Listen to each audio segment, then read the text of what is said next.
Hi, so my name is Victor Lemus. I'm the Director of Retreats in Campus Ministry, and I've been asked to share a little bit about my pilgrimage experience with Tina and about 20-something other folks from 3 different countries, Lebanon, Brazil, and the United States. One person in particular that I connected was a Jesuit guide who led our pilgrimage during that time. His name was Diogo. Um, there was a couple folks in the group who were really struggling physically one day. We'd been walking pretty much the entire day, and they just had a lot of calluses and ailments that day. So Diogo and I decided to stay behind and accompany them. It was clear that they probably were not going to make it as the sun was starting to come down, and so Diogo decided to call the person that had been kind of following us in the car. We picked them up, and as they got in the car, the driver looked at Diogo and I and said, "Do you guys want to come as well?" So we look at one another, and I would like to think it wasn't stubbornness, but more so just a enjoyment of adventure. We said, "No, we'll keep on going." A couple hours went by, and we really weren't sure if we were walking in the right direction. We didn't know how far along the group was. All we had was stuff we had with us. Diogo had a staff of mine that had become a very dear friend of mine at that point. I found him on the wrong side of the road, shaved him. I named him Shabazz, shaved him off, and he was a dear friend. So Diogo had Shabazz. I had my water bottle. Those are the kind of things we were carrying in our hand. Hours went by. At this stage, it was probably maybe 9 or so o'clock at night. We had begun walking that day in the morning, so it was definitely into the double digits of hours walking. We didn't know how we were progressing along, and at this point, we were in a place along the road. There was no street lights, so the entire road that we were walking on was pretty pitch dark. It was somewhat windy, so as cars would drive by, they really couldn't see us, so they were coming off of different bends.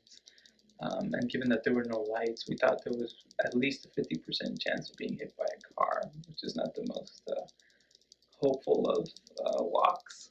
But also, there wasn't much room that I recall in this specific stage for us to walk outside of the road, and so that maybe increased the percentages of thinking we were going to be hit by a car. So we passed several houses that had dogs, protective dogs or pets maybe, but there was one house in particular. We walked by and we hear this big giant dog barking at us, but we thought he was behind a cage fence or something or other. Well, it turned out he wasn't.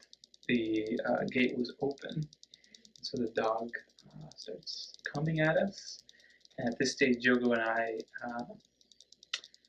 we kind of come to the realization and acceptance that we were going to have to fight this dog. So Diogo, with my staff, Shabazz, and I had an Adidas aluminum water bottle. Those were going to be our tools to fight off this dog that looked like a dog from the Sandlot. So the dog is coming at us, barking very ferociously, and all of a sudden this car comes off of one of these bends, and he hits the dog pretty nicely. I'm really grateful I actually got to close my eyes just split millisecond when I saw the car coming right before he hit the dog. I just closed my eyes. Diogo was not as fortunate, so he did have to see it, and right when the dog hit, it made this tremendous noise, and all you could hear is Diogo saying, "Oh man!" So that was pretty traumatic. Thankfully, the dog apparently, I don't know if it continued to live, but at least at that moment, according to Diogo, he somehow scavenged his way and ran off back into where he had come from, probably severely injured. At first we were kind of in a state of shock. We were walking maybe in silence in about maybe 15 or so minutes, just walking in silence after that. Just still in shock of what had happened. Until finally Diogo broke the silence and he looks at me and he says, "You know, I kind of wish he would have attacked us." And I look at him and say, well, why is that?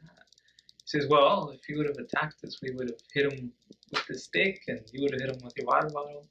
But that for sure would have hurt a whole lot less than an oncoming car. Um, so that was pretty special. It broke the ice and maybe caused for some laughter amidst the kind of scary situation at the time. We maybe walked for another hour after that and saw literally these beacons of light off in the distance, which was the group that had been waiting for us, Tina included. Um, and yeah, we finally made it to a convent, if I remember correctly. And somehow still had mass later that evening, helping each other up because their legs were shaking. So yeah, just some adventures from